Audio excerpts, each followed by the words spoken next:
L'Hebdo Politique. Bonsoir à tous et bienvenue dans ce nouveau numéro de l'Hebdo Politique sur Sensation et BPM. Nous sommes ensemble pendant 30 minutes comme tous les dimanches soirs, vous en avez l'habitude. Et ce soir, mon invité Othman Nasrou, c'est le président du groupe LR au Conseil régional d'Île-de-France. Chaque dimanche à 18h, c'est l'Hebdo Politique. Othman Nasrou, bonsoir. Bonsoir. Merci d'avoir accepté notre invitation. Vous avez tout juste 30 ans. Vous êtes élu conseiller régional d'Île-de-France depuis 2015 et donc, comme je le disais, président du groupe LR dans cette assemblée depuis mai 2017. Au niveau plus local, vous êtes chef de file de l'opposition municipale à Trappes et donc conseiller communautaire de l'agglomération de Saint-Quentin en Yvelines. Enfin, je précise que vous êtes diplômé d'HEC et que vous dirigez la pépinière d'entreprise Promopole à Saint-Quentin en Yvelines depuis 2014.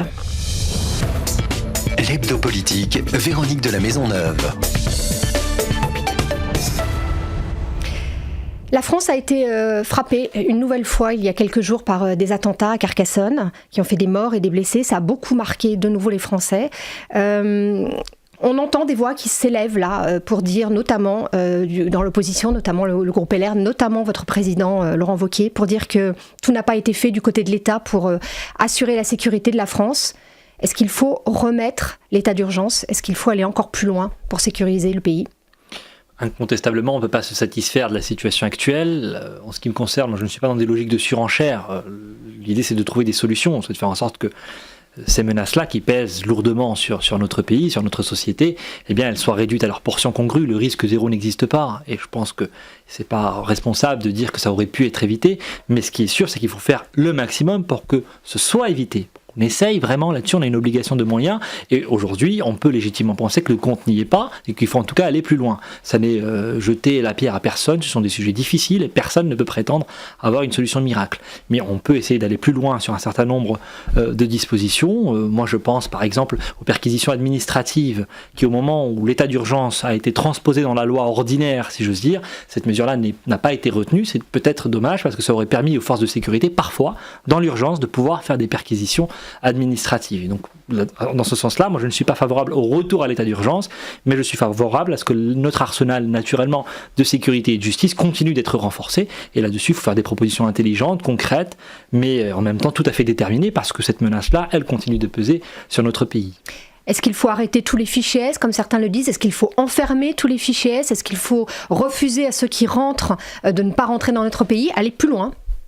Il y a un sujet sur loin pour vous ? Il y a un sujet sur les fichiers S, naturellement, parce qu'à partir du moment où des gens sont signalés ou suivis pour leur dangerosité, il faut qu'ils soient réellement suivis. En l'occurrence, ça n'est pas toujours le cas. Peut-être aussi faute de moyens humains, en termes de renseignement et de suivi des individus. Et puis derrière, on peut se poser la question, notamment par rapport à des fichiers S qui sont étrangers. Et c'est vrai que leur maintien sur le territoire national pose question, puisqu'à partir du moment où ils représentent une menace, il ne serait pas absurde de les expulser. Mais en l'occurrence, le sujet est compliqué. On ne peut pas avoir une seule mesure d'enfermement par rapport à des gens qui ne sont pas nécessairement jugés, mais incontestablement il faut aller plus loin. Moi je crois que la question elle se pose dans des termes assez simples pour des ressortissants de nationalité étrangère qui représentent une menace avérée. Je pense que leur place n'est pas sur le territoire national. Pour les autres, je pense qu'il faut vraiment un suivi individuel beaucoup plus précis, et là où il y a des menaces immédiates, naturellement il faut que l'État et que les forces de sécurité puissent intervenir, y compris s'il le faut. Bon, il existe des gardes à vue prolongées aujourd'hui de 96 heures, mais peut-être qu'on peut aller aussi au-delà à partir du moment où la dangerosité est avérée. Mais le statu quo actuel n'est pas possible. Le gouvernement et notamment le ministre de l'Intérieur avait annoncé il y a quelques semaines, en début de l'année, que beaucoup d'attentats avaient été déjoués. La France reste un pays qui est, on peut le dire, en guerre, qui est visé beaucoup. Mais est-ce que d'après vous, on est tout de même bien protégé et finalement on va gagner cette guerre ? Vous avez raison d'utiliser le terme de guerre, parce qu'en réalité nous sommes face à une idéologie qui nous menace, qui nous refuse notre mode de vie, nos règles de vie en société, et qui veut installer sa loi, et qui évidemment n'hésite pas à tuer des innocents ou des cibles parmi nos forces de sécurité qui font quand même un métier particulièrement difficile et qui sont aujourd'hui prises pour cible. Ça n'est pas acceptable. Donc oui, il faut qu'on gagne cette guerre, il ne faut pas être naïf sur ces sujets-là, parce que nous avons aussi des réseaux organisés, des gens qui diffusent une idéologie de haine, qui dévoient d'ailleurs une religion, mais qui la dévoient, j'ai envie de dire, en utilisant l'amalgame, en essayant de transformer tout le débat débat sur ce sujet-là, sur un débat sur l'islamophobie, moi j'assume de dire comme beaucoup d'autres que je n'ai aucune sympathie pour les intégristes religieux, il faut naturellement les combattre, et en même temps, nous ne sommes pas dans l'islamophobie, ni à droite, ni ailleurs, et vraiment j'attends du gouvernement qu'il aille plus loin sur ces mesures-là, parce que cette guerre-là, il faut qu'on la gagne, et il faut que chacun, à sa juste place, élus locaux, État, gouvernement, prenne sa place dans ce combat-là, et aujourd'hui, le compte n'y est pas. Ce jeune qui a donc perpétré ces attentats avait fait de la prison pendant quelques jours, quelques semaines, on ne sait pas encore à ce stade de l'enquête. À votre sens, sur quel levier faut-il jouer pour éviter que ces jeunes qui sont peut-être dans la petite délinquance passent de l'autre côté ? Est-ce que c'est Internet ? Est-ce que c'est effectivement dans les mosquées ? Est-ce que c'est en prison ? Il faut faire attention à ne pas être dans une culture de l'excuse qui consiste à dire qu'il y a des causes et finalement que les jeunes qui basculent dans la violence ont des excuses ou des circonstances atténuantes. Moi, je ne vois aucune excuse quand on prend les armes contre son pays ou qu'on abat des innocents. Enfin, je veux dire, c'est totalement inacceptable et rien ne peut l'excuser. Derrière, évidemment que partout où il y aura plus d'intégration économique, ça sera plus facile de lutter contre ces phénomènes, c'est évident. Mais il ne faut pas tomber dans une culture de l'excuse. Donc moi je dissocie volontiers les deux sujets. Je considère que face à une menace terroriste qui continue de peser aujourd'hui et face à ce sujet de la radicalisation, vous le savez, je suis élu d'opposition dans une ville qui a compté beaucoup de départs en Syrie. Alors voilà, on va en parler, oui, des trappes. Parce que c'est aussi une partie du sujet et malheureusement j'ai été très triste de constater qu'il y avait une volonté surtout de ne pas en parler, de faire l'omerta sur ce sujet-là, de mettre la poussière sous le tapis. Je ne crois pas que ce soit la bonne manière de régler ce type de sujet. Derrière, il y a aussi des situations évidemment socio-économiques particulières. On parle de trappes à l'instant, où il y a un chômage des jeunes dans un certain nombre de quartiers qui avoisinent les 40, les 50%, ça n'est pas acceptable, mais je refuse de dire que c'est par désespérance sociale qu'on devient un terroriste. Je ne le crois pas. Alors, vous parlez de trappes, allons-y. Effectivement, cette ville est régulièrement sous le feu de l'actualité. Là, récemment, il y a quelques mois maintenant, on avait effectivement parlé de plusieurs jeunes qui étaient partis en Syrie. On parle aussi très souvent de violence. Il y a eu ce livre qui est sorti de nos confrères du Monde, qui s'appelle La communauté, où vous avez d'ailleurs été interrogé, où on peut lire vos propos. Comment faire pour que cette ville, que vous connaissez bien, change d'image ? Elle a vraiment une image de ville qui n'a pas réussi, on le voit bien dans ce livre historiquement, à tenir ce bon vivre qui existait, semble-t-il, dans les années 60.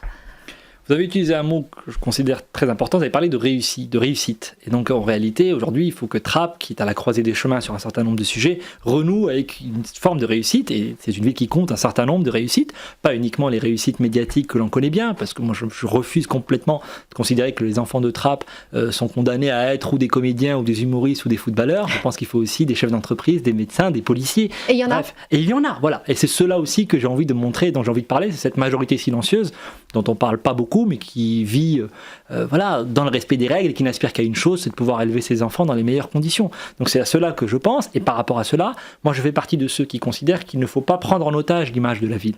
Parce que dès qu'on a un débat sur ces sujets-là, on entend mais on va nuire à l'image de la ville. Oui, mais à ce moment-là, on ne dit plus rien, et si on ne nomme pas les choses, il n'y a pas moyen de changer la réalité. Si on veut changer l'image de la ville, il faut changer la réalité. Et il faut reconnaître qu'on a un certain nombre de défis qui concernent le trafic de drogue, qui concernent l'insécurité, mais j'ai envie de dire au quotidien, parce que ce sont aussi des habitants qui n'ont pas de police municipale la nuit pour venir les aider. Il n'y a pas de police municipale la nuit sur Trappes. Donc il faut changer cette réalité-là si on veut changer la perception. Et il ne faut pas jouer sur les mots ou être uniquement dans des effets de communication.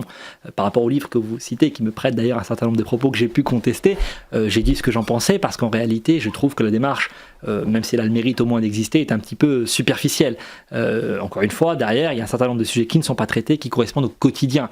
J'ai entendu d'ailleurs dans la bouche d'un certain nombre de journalistes que Trappes était une ville romanesque. Pardon, on ne parle pas ici de personnages de romans, on parle de vrais habitants qui ont des vrais sujets. J'en ai cité un certain nombre, il y en a d'autres, et il y a un sujet économique surtout qui est majeur. Il faut aussi que Trappes renoue avec la réussite, et la réussite économique, et je crois qu'on le doit aux enfants de la ville, et sur ça, j'ai vraiment l'impression qu'on est très très loin du compte. Alors vous avez fait un billet sur ce livre, effectivement, pour pointer quelques erreurs, notamment vous concernant, mais sur le détail qui vous a vraiment marqué, c'est le fait que vous aviez beaucoup parlé avec ces journalistes du clientélisme de la mairie, du maire, des maires, et que ça n'a pas été repris. Il existe encore ce clientélisme ? À mon sens, oui. Moi, je le dénonce depuis un certain temps. Je considère qu'il ne faut pas jouer avec le feu sur ces sujets-là, et que tout ce qui mine la confiance qu'on peut avoir dans les institutions locales, dans la municipalité, mais derrière, ça veut dire dans l'État, ça veut dire dans tout ce qui est institutionnel, est mortifère, y compris par rapport au sujet que l'on connaît, où il y a une fracture qui peut se creuser parfois entre plusieurs parties de notre société. Donc il faut absolument que la transparence, que des règles d'éthique soient extrêmement claires. Et je constate que oui, sur un certain nombre de subventions associatives, sur la manière dont la ville est dirigée, elle est dirigée parfois en dehors de l'intérêt de ses habitants. Et en l'occurrence, il y a une forme de clientélisme qui perdure, que je dénonce régulièrement. Il y a un certain nombre d'ailleurs d'articles de presse qui se sont intéressés à ce sujet-là. Et je crois que ça participe du problème. Et j'aurais aimé effectivement que ce problème-là soit traité, parce que c'est pas tout de dire du mal de la ville. Derrière, les habitants ont toujours l'impression, parfois, être trapistes, il faut les comprendre, qu'on dit du mal d'eux. Mais en réalité, derrière, il y a des responsabilités. Donc, moi, ce qui m'intéresse, c'est ce que font les élus. Ils ont la charge de la ville. Donc, vous avez parlé du maire, mais il n'y a pas que le maire. Il y a un certain nombre d'élus, il y a une majorité municipale qui, pour moi, tiennent des discours ou prennent des décisions qui sont contraires parfois à l'intérêt général pour des logiques électorales. Et bien ça doit être dénoncé. Il faut absolument y mettre un terme, parce que c'est sur ce terreau-là que prospère ensuite cette désespérance dont on parlait tout à l'heure, et puis cette défiance qui existe de plus en plus envers tout ce qui représente la République. Tous les présidents qui se sont succédés ont eu un moment à faire avec les quartiers difficiles. Ils y sont allés, ils ont été plus ou moins bien reçus, on va pas revenir sur l'histoire. Le gouvernement actuel, le président actuel, Emmanuel Macron, est-ce qu'il vous semble aller dans le bon sens pour ces personnes qui sont justement en déshérence dans ces quartiers ? Pour l'instant, je considère qu'il y a une grande impasse sur ce sujet-là. Il ne s'est pas beaucoup exprimé sur ce sujet-là, qui se concerne les quartiers dits populaires ou quartiers prioritaires au sens de la politique de la ville, mais également sur les sujets précédents dont on parlait, sur la sécurité ou même sur les sujets de radicalisation. Pour l'instant, il n'a pas pris la parole là-dessus.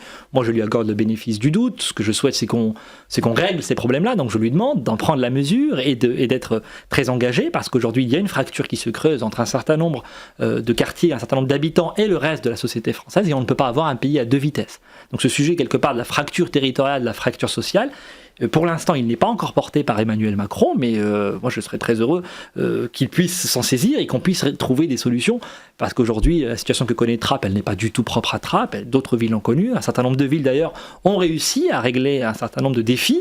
Et aujourd'hui, j'aimerais bien que les trappistes aient les mêmes droits qu'ailleurs, le même droit à la tranquillité et le même droit au développement économique. Et pour cela, il faut que le gouvernement vienne donner un coup de main et que les élus locaux, je l'ai dit aussi, jouent leur jeu. Aujourd'hui, pour l'instant, chacun a l'air de ne pas trouver le sujet aussi urgent que ça. Le gouvernement, Emmanuel Macron, veut aller vite, veut beaucoup réformer. On l'a bien vu, tous les Français l'ont vu depuis qu'il est arrivé à l'Élysée. Est-ce que ces réformes, d'après vous, sont utiles ? Est-ce qu'il faut aller aussi vite ? Et est-ce que le pays en a besoin ? Moi, je ne fais pas partie de ceux qui pensent que rester statique ou inerte est une bonne chose. C'est normal que le pays bouge, et moi je fais partie de ceux qui pensent qu'il y a beaucoup de choses à changer. Donc j'ai aucune difficulté sur le rythme. Ce qu'il faut regarder ensuite, c'est la nature des changements. Le but n'est pas de changer pour changer, mais c'est qu'ensuite il y ait quelque chose qui soit meilleur pour le pays et puis meilleur pour les habitants. Et je crois que le gouvernement va avoir une difficulté à un moment pour expliquer en quoi ce qu'il fait va profiter aux habitants. Et je pense que cette pédagogie-là, elle est essentielle. Pour l'instant, je ne suis pas certain que le ressenti qui ressorte, à tort ou à raison, soit celui-là. Après, il y a des choses qui vont tout à fait dans le bon sens. Moi, j'ai aucun problème à soutenir. Je pense à la réforme du Code du travail, même si ce ne sont pas des décisions simples. Je pense qu'elle peut permettre d'assouplir le marché du travail et paradoxalement de permettre à des gens qui n'avaient plus accès du tout à des CDI de finir par trouver au moins un premier emploi. Vous le savez, on a une difficulté aujourd'hui qui est massive, ne serait-ce qu'à trouver des stages pour les jeunes. Et vraiment, aujourd'hui, si vous n'avez pas des relations, désolé de dire les choses comme elles sont, eh bien, vous ne trouvez pas de stage. Avec la région Île-de-France, nous avons lancé une grande initiative avec 100 000 stages qui sont aujourd'hui disponibles, en demandant à chaque entreprise, à chaque association qui bénéficiait des subventions de la région, de proposer un stage obligatoirement à un jeune. Mais c'est qu'une partie du travail, et sur ce sujet-là, tout ce qui permet de fluidifier, de rendre les choses plus simples, moins administratives, peut participer de cette dynamique-là qui doit profiter en définitive aux habitants. Donc il y a des bonnes réformes, il y a des choses qui vont dans le bon sens, et à côté il y a un certain nombre d'impasses. C'est vrai que le compte n'y est pas, sur la dépense publique le compte n'y est pas, sur les questions de sécurité pour l'instant on ne sait pas très bien ce que ce gouvernement veut faire en termes très concrets. Il y a eu cette police du quotidien qui, je vous l'avoue, je n'en vois pas ni la réalité ni la pertinence à ce stade, alors qu'il y a un certain nombre de sujets dans ce maillon de sécurité qu'on doit avoir. Donc voilà, il faut attendre de voir, mais ce qui va dans le bon sens, il faut le soutenir.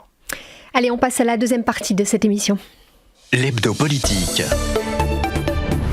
La suite de cet hebdo politique où je reçois ce soir Othman Nasrou. Vous faites partie des Républicains, je le disais, vous êtes président du groupe LR au Conseil régional d'Île-de-France. Votre parti a quelques soucis en ce moment. D'abord, n'arrive pas à être très lisible dans la société française. On n'a pas l'impression qu'il y a une vraie opposition au chef de l'État, comme vous le souhaitiez en tout cas. Et puis votre président, Laurent Wauquiez, ne semble pas faire l'unanimité. Alors commençons par Laurent Wauquiez. Est-ce qu'il va réussir à faire l'unité et à permettre que les Républicains soient audibles en France ? En ce qui me concerne, j'ai une sensibilité qui m'est personnelle, mais comme dans une famille politique, il y a plusieurs sensibilités. Plus proche de Valérie Pécresse ? Je suis assez proche de Valérie Pécresse. Je crois qu'il faut être à la fois très clair sur les sujets de république, de sécurité, et en même temps vivre avec son temps et être très ouvert et prendre en charge l'ensemble des aspects de la société française et pas forcément être nostalgique d'une France qui peut-être d'ailleurs n'a jamais existé, mais il faut savoir aujourd'hui réactualiser notre logiciel. On ne réglera pas les défis de notre pays ou de nos villes avec les solutions d'il y a 30 ans. Donc il faut être dans ce travail de Laurent Wauquiez, les solutions d'il y a 30 ans ? Moi, mon problème avec Laurent Wauquiez pour l'instant, c'est qu'il faut qu'il réussisse à faire en sorte que toutes ces sensibilités-là travaillent ensemble. Et c'est vraiment le défi qui lui est lancé. Et moi, je lui souhaite de réussir dans ce travail-là. Personne n'a intérêt à ce qu'il échoue. Moi, je pense que le pays a besoin, y compris d'une droite de gouvernement équilibrée, qui continue d'exister. Donc moi, je ne souhaite pas du tout l'échec de Laurent Wauquiez, mais je souhaite qu'il puisse être rassemblé et respecter chaque sensibilité. Et puis, il a la sienne, j'ai la mienne, chacun a la sienne. En ce qui me concerne, je préside un groupe à la région avec 80 élus qui ont chacun leur sensibilité et ça fonctionne extrêmement bien et on est tous tout à fait en phase sur le travail que nous faisons à la région. Donc si vous voulez, c'est une question de méthode aussi et le défi de Laurent Wauquiez aujourd'hui, c'est une question de méthode et on attend de voir s'il va réussir à prendre ce pari et je lui souhaite de réussir. Vu de l'extérieur, ça paraît quand même compliqué. On a vu, vous parlez de Valérie Pécresse, lorsque des sensibilités différentes sont au micro, elle s'est fait siffler au dernier conseil. Voilà, les Français l'ont vu, ça montre que l'unité est loin, très loin. Mais ça montre aussi qu'il y a du débat, et je fais partie des gens qui pensent qu'on ne meurt jamais des divergences de fond, tant que ce sont des vraies divergences de fond, et il y en a, donc elles sont respectables, et encore une fois, il faut qu'on puisse en débattre en interne. La réalité, c'est que pour l'instant, le débat n'a pas encore réellement commencé. Il y a des sensibilités différentes, mais il faut pouvoir les faire dialoguer, et puis qu'on puisse arbitrer un certain nombre de sujets. Moi, effectivement, si l'avenir de ma famille politique, il est sur un certain nombre de positions, que ce soit sur l'Europe, que ce soit sur les questions économiques, uniquement pour se démarquer du gouvernement qui devienne très dur, ça ne me conviendra pas. Et c'est ce débat-là qu'on doit avoir en interne. Mais je crois que l'unité est possible, je crois que ce qui nous rassemble est quelque part beaucoup plus fort que ce qui peut nous séparer, à condition que chacun ait le respect de l'autre, et le respect aussi des gens qui nous écoutent, qu'on ne soit pas là uniquement à prendre des positions les yeux rivés sur les sondages. Est-ce qu'il a eu le respect justement envers notamment Valérie Pécresse lorsqu'il s'est exprimé devant les étudiants de Lyon ? Laurent Wauquiez ? Écoutez, j'ai eu l'occasion déjà de le dire, mais comme beaucoup, je pense que c'était tout à fait malheureux, et je pense que c'est ce qu'il dit aussi dans son intervention. On ne va pas en faire tout un feuilleton là-dessus, ses propos étaient tout à fait regrettables, c'est typiquement le contraire de ce que je vous disais en termes de rassemblement. Donc, c'est pour ça.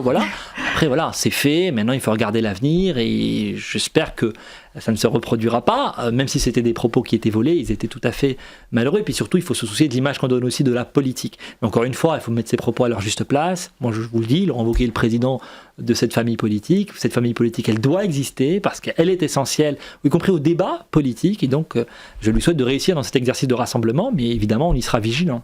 Une autre tête de votre parti, peut-être le plus important, est aussi dans la tourmente. Nicolas Sarkozy vient d'être mis en examen. Est-ce que pour financement illégal, je le rappelle, de sa campagne en 2007, en tout cas c'est ce que disent les juges, est-ce qu'il n'y a pas un problème en France avec le financement des campagnes électorales ? Est-ce que cela coûte pas trop cher et que du coup on arrive à certaines dérives ? Je ne peux pas vous dire ça, puisque ça reviendrait à dire que les accusations qui sont aujourd'hui portées par l'institution judiciaire, qui est tout à fait dans son rôle d'ailleurs, sont fondées. Alors que pour l'instant, il est présumé innocent, on est bien d'accord. Et cette présomption d'innocent, réellement, elle s'applique à tout le monde et elle n'est pas anecdotique. C'est pour ça que je ne parlais pas spécialement de lui, en général. J'ai bien compris, je vais vous répondre de manière générale, mais c'est important de le rappeler parce que tant qu'il n'y a pas une décision de justice, qui est définitive, il est présumé innocent. Sauf que vous savez que ça marque ce type de choses. Mais c'est bien le problème, c'est que souvent cette présomption d'innocence n'est pas respectée quand on retrouve tous les procès-verbaux dans la presse, mais que ce soit pour cette affaire-là comme pour d'autres, ça fausse le jeu. Puisqu'en réalité, tant qu'il n'y a pas eu de décision de justice, ça n'a aucune valeur. Donc ça, c'est important de le rappeler, s'agissant de Nicolas Sarkozy, comme de n'importe qui d'autre, et l'histoire a montré qu'il pouvait y avoir aussi des gens qui étaient innocentés ensuite. Donc tout ça, il faut être extrêmement prudent. Après, sur la question du financement des partis politiques, ça a beaucoup changé depuis les années 90 notamment, avec des règles qui sont tout à fait beaucoup plus claires, avec un remboursement aussi de l'État. Donc je crois que beaucoup de choses sont faites. Il faut maintenant que le personnel politique donne toutes les gages, et globalement, la quasi-totalité du personnel politique le fait, mais là où ça nous ramène à ce soupçon de clientélisme qui pèse. C'est pour ça que je crois qu'il y a un vrai sujet sur le clientélisme plus que sur le financement des partis politiques. Aujourd'hui, la confiance envers les élus, elle ne se pose plus tellement pour des questions de corruption qui sont extrêmement rares quand vous voyez la réalité du personnel politique, tout échelon confondu. Par contre, sur les questions de est-ce qu'on est au service de l'intérêt général, est-ce que les décisions qu'on prend sont motivées par les bonnes motivations, là il y a encore beaucoup de travail à faire, et le clientélisme n'est d'ailleurs pas un délit pénal. Vous pouvez très bien renvoyer l'ascenseur à des gens qui vous ont élus ou qui vous ont aidé, et ça pour moi ça pose un problème, et il faudrait vraiment que le gouvernement peut-être se saisisse de ce sujet. En tout cas, je ferai comme d'autres des propositions dans ce sens-là.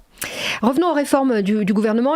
Une des dernières qui a beaucoup marqué et qui va gêner beaucoup les usagers dans les prochains mois, c'est cette réforme au service public et notamment de la SNCF, statut des cheminots et tout le reste.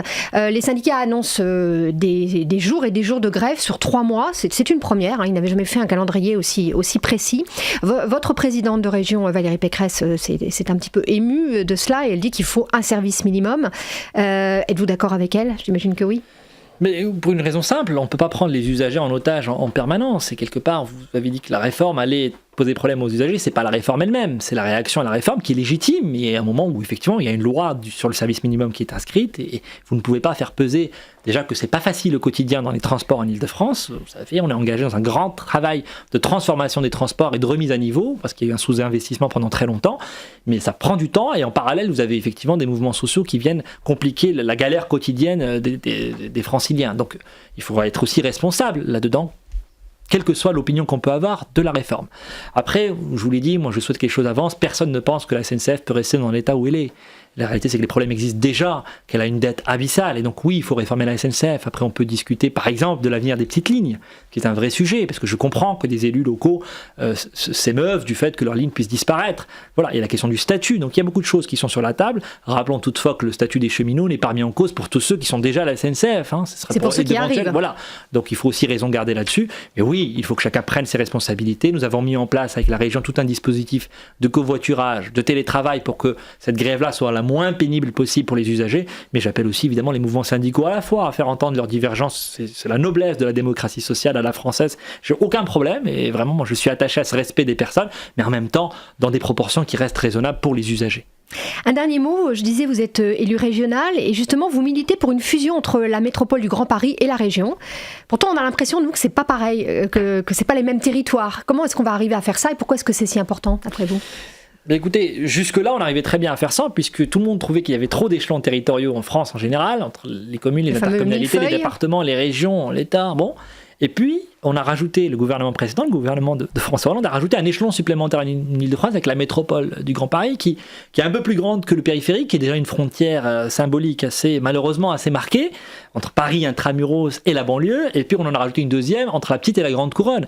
Pardon de vous dire que faire une métropole sans Versailles, sans les aéroports, sans le plateau de Saclay, ça n'a aucun sens. Donc en réalité, il y a un échelon qui est en trop dans cette histoire, et ce périmètre de la métropole, il n'est pas bon. D'ailleurs, il est beaucoup plus petit que toutes les grandes métropoles du monde, je pense à Londres notamment, où la bonne échelle, c'est celle de la région. Et nous ne pouvons pas avoir, ici à Saint-Quentin-en-Yvelines, être extérieur à la métropole. Nous sommes complètement dans le fait métropolitain. La croissance économique et démographique, elle se fait ici, dans les Yvelines, à Saint-Quentin-en-Yvelines, en grande couronne. Et donc, naturellement, la métropole, c'est la région. C'est ce que nous demandons au président de la République pour qu'il simplifie les choses. C'est l'intérêt de tout le monde. On est déjà là, on fait déjà le travail. Nous avons fait 250 millions d'euros d'économie de fonctionnement à la région. Et l'idée, c'est de continuer ce travail-là avec une simplification administrative que tout le monde souhaite. Et ça sera aussi utile pour tous les maires au quotidien. Vous l'avez dit, quand on a des défis, des villes qu'il faut faire réussir comme Trappes, et bien naturellement, ça sera plus simple si on avait moins d'interlocuteurs et tout le monde qui pousse dans le même sens. Je reviens juste sur une petite tension qui a eu lieu au moment des vœux du président de l'agglomération de Saint-Quentin-en-Yvelines. C'était il y a quelques semaines maintenant, mais qui a plutôt critiqué Emmanuel Macron dans son discours, ce qui a fâché les députés En Marche qui étaient présents et qui sont partis. Aurore Berger a même décidé de quitter la majorité de l'agglo. Vous en faites partie de cet agglo. Est-ce que d'après vous, c'était une attitude un peu exagérée ou justifiée ? Moi, je me demande si ce n'est pas un peu surjoué, parce qu'en réalité, cette histoire est un peu anecdotique. président de Saint-Quentin-en-Yvelines, Jean-Michel Fourgousse, a dit ce qu'il pensait de la politique de l'État, et pourtant d'ailleurs qu'à aucun moment il n'a cité Emmanuel Macron, mais il parlait globalement de l'attitude de l'État, et il n'y a pas un seul maire ici qui ne critique pas la baisse des dotations, qui ont commencé d'ailleurs bien avant Emmanuel Macron, qui vont se poursuivre. Donc voilà, il faut savoir raison garder. Il ne faut pas, je ne pense pas qu'il faille surjouer, même si Aurore Bergé ou d'autres députés sont tout à fait dans leurs droits. Moi, je les respecte. J'ai siégé aux côtés d'Aurore Bergé jusque-là, à Saint-Quentin-en-Yvelines, donc j'ai absolument aucun problème. Mais c'est un effet de manche pour vous ? Cette histoire-là, je ne vois pas les divergences de fond derrière. Je ne vois pas sur quelle mesure nous sommes en opposition frontale vis-à-vis de ce gouvernement-là. Je ne vois pas en quoi ce qui est fait à Saint-Quentin-en-Yvelines pose problème à ce gouvernement ou à d'autres. Je crois que ce qui est fait sur Saint-Quentin-en-Yvelines aujourd'hui est essentiel, que l'orientation que prend l'agglomération depuis 2014 et désormais avec Jean-Michel Fourgousse est la bonne. Et je crois que les députés d'En Marche devraient nous dire sur le fond des dossiers si cette orientation leur va ou ne leur va pas, au-delà des déclarations que peuvent faire les uns ou les autres dans des vœux qui en réalité ne concernent que le microcosme. Donc sur le terrain, ça fonctionne bien entre les nouveaux députés qui viennent d'arriver d'En Marche et les différentes villes ou agglomérations. Mon rôle en tout cas, moi, c'est de parler à tout le monde. Je vous l'ai dit, je suis président de groupe à la région, j'ai des élus qui sont proches ou qui soutiennent ce que certaines décisions de ce gouvernement-là, d'autres qui sont beaucoup plus critiques. Et quand on respecte les gens, qu'on fait l'effort de s'écouter et qu'on ne joue pas les effets de manche à outrance, eh bien ça fonctionne très bien. Et je suis sûr que c'est aussi le cas de l'ensemble des élus qui essayent tous finalement d'œuvrer dans l'intérêt commun, pourvu que les sujets soient posés et qu'on ait le courage de dire les choses clairement, et c'est malheureusement pas toujours le cas en ce moment. Merci beaucoup Othman Masrou d'avoir été notre invité ce soir. C'est la fin de cette hebdo politique. Vous pouvez retrouver l'émission en podcast, audio et vidéo sur notre site internet. Bonne semaine à tous et à dimanche prochain. Au revoir. Chaque dimanche à 18h, c'est l'hebdo politique.